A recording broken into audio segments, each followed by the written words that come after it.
अथक धूप में एक अकेला चरवाहा अपने संघर्षरत खेत पर तत्वों और निराशा से जूझता है। धूल के बवंडर उसके चारों ओर नाचते हैं, क्योंकि वह कर्ज में डूबने से अपनी जमीन को बचाने के लिए लड़ता है।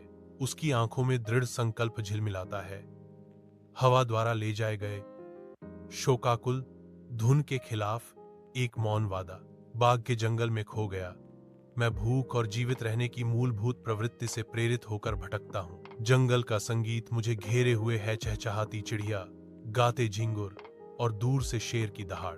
जीवित रहने की प्रवृत्ति मेरी दृष्टि को तेज करती है, फिर भी मेरे चेहरे पर अकेलापन बना रहता है। सीमा पर जहां खेत जंगल से मिलते हैं, काउबॉय घोड़े पर सवार होकर पहुंचता है, जहां उसे एक अप्रत्याशित उपस्थिति का सामना करना पड़ता है। बाघ प्रकट होता है, तनाव भारी होता है, लेकिन हवा में कुछ बदलता है।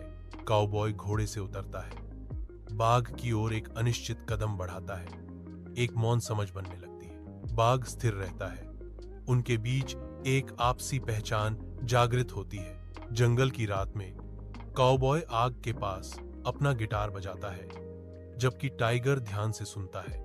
काउबॉय अपने खेत की कहानियां सुनाता है, उसकी आवाज लालसा से भरी होती है, जबकि टाइगर जंगल की कहानियां सुनाता है, उसकी आंखें प्राचीन ज्ञान को दर्शाती हैं। जंगल की शांत रात में काउबॉय और टाइगर एक दूसरे के दुखों में सांत्वना पाते हैं। उनके बीच समझ खिलती है। विशाल खेत पर चरवाहे को एक अप्रत्याशित गठबंधन में सांत्वना मिलती है। टाइगर के साथ कंधे से कंधा मिलाकर खड़ा है। टाइगर की जंगली प्रवृत्ति चरवाहे का मार्गदर्शन करती है और उन्हें निर्वाह की तलाश में जंगल के माध्यम से ले जाती है। चरवाहा अपनी उदारता साझा करता है, भोजन और आश्रय प्रदान करता है, जबकि टाइगर अपनी प्रवृत्ति साझा करता है।